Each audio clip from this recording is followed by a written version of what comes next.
Hi guys, Jonathan here as usual. Today is very hot, it's like 35 degrees here in Portugal and still we're here recording, windows closed, no AC, no nothing, talking about dedication. So a few months ago I made a video about 5 photographers to absolutely follow, and you guys liked it a lot. And I'm attaching here a screenshot, but guys, remember that my bar is very low in terms of views, so just saying. And yeah, at the time I thought that I was glad that I had shared some of my favorite photographers with you. But at the same time I wanted to do justice to other photographers that I may like, follow, consider, like in general, but are not already famous, like me for example. So the main criteria by which I chose these 5 photographers are the fact that I like them, obviously, and the fact that they have less than 5,000 subscribers or followers on Instagram. Apart from one exception / bonus that I will show you in the end of the video, basically. Some of these people I have met in person, with others I had like brief or not so brief message exchanges, but in each case I have been faced with people for whom numbers do not represent the effort put in. So without further introduction, because it's already long, I am starting with my list in no particular order. So we have here Luke Baker, that is a British photographer and videographer that I've been following for a while now. I really like his somewhat dreamlike and timeless style, his vivid colors that catch the viewer's eye, the subjects that are in fact everyday moments experienced through his eyes. It's not easy to find something online that makes you pause and stop for a moment the continuous flow of content that we constantly have in front of us, which is why I think his work has value and should be recognized. Plus, for me personally, when I see like feelings like melancholy and loneliness expressed through photography, like I tend to be more affected by it. Then we have Jan. I don't know if the second part of his nickname is also his last name. In this case it would be Jan Teubner, something like that. He often posts places like in Spain often, but if his nickname is actually his second name, probably I think that is Austrian or German or something like that. By the way, it comes from my YouTube channel, so thanks again for adding me on Instagram. At first, seeing like a few posts, I didn't have a complete idea, but slowly seeing consistency in posting and appreciating the various types of photos that Jan uploaded, I became interested in his work and can only recommend him to you. There's a certain level of abstraction that is never completely overcome. However, his photography always remains with one foot in reality, in the recognizable, but with his own eye and colors. What he conveys to me personally is a kind of sense of emptiness, as if there was no one left in the world or stuff like that, and things lost their meaning. And it's a small account, but in my opinion it deserves to grow. The next photographer is Nuno Almeida. This is a Portuguese guy that I met in 2020, 2021, basically when I moved here, because before he was living in Lisbon. We met because we both have a YouTube channel about photography and videography and stuff.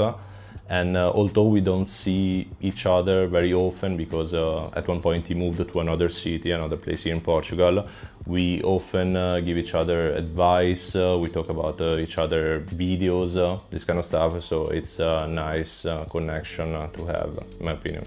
He shoots both digital and analog, and compared to the other photographers mentioned within this video, he splits almost in half between landscape and portrait sessions. His photos always inspire me calm, moments of reflection, detachment from the hustle and bustle, you know.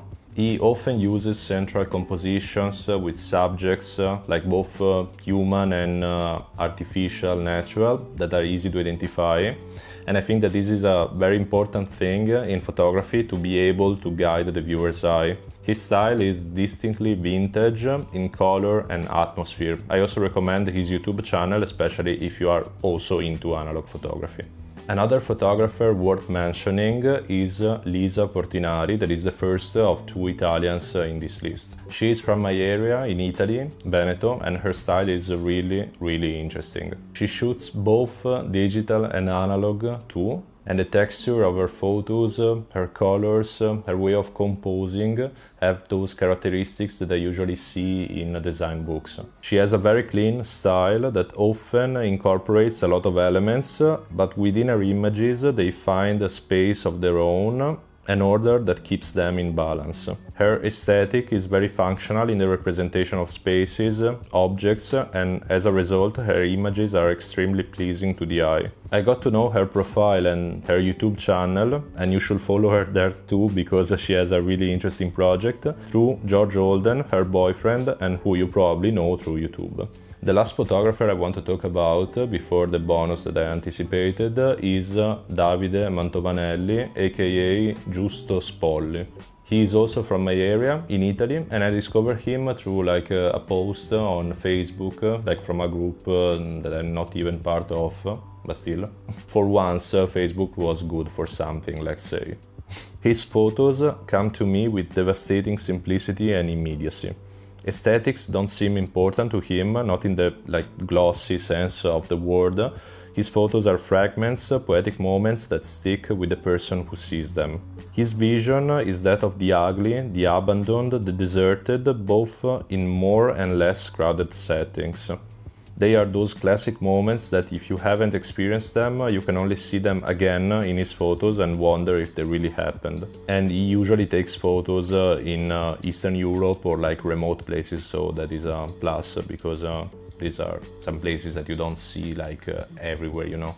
So far we've seen 5 photographers who have less than 5,000 followers on Instagram that in my opinion deserve your attention. Let's go with the very last one, a guy who has just a bit over 5,000 followers on Instagram, but that I've met mostly through his YouTube channel, that is Nick Gunn, aka gunairy. His style is mature, light, soft as a cloud. When I happen to see his photos, I immediately know that it's his work because of these very characteristics. Like if I had to make a comparison, I would say that his style is a kind of Roman Fox, but lighter, with less contrast and with more calm and reflection, you know. His photos seem suspended in time, and watching his videos you can tell where they come from. Like he's a very reflective guy, weighing words, taking his time, and following his work is indeed a stopping, a listening, thinking, which is why I wanted to include him,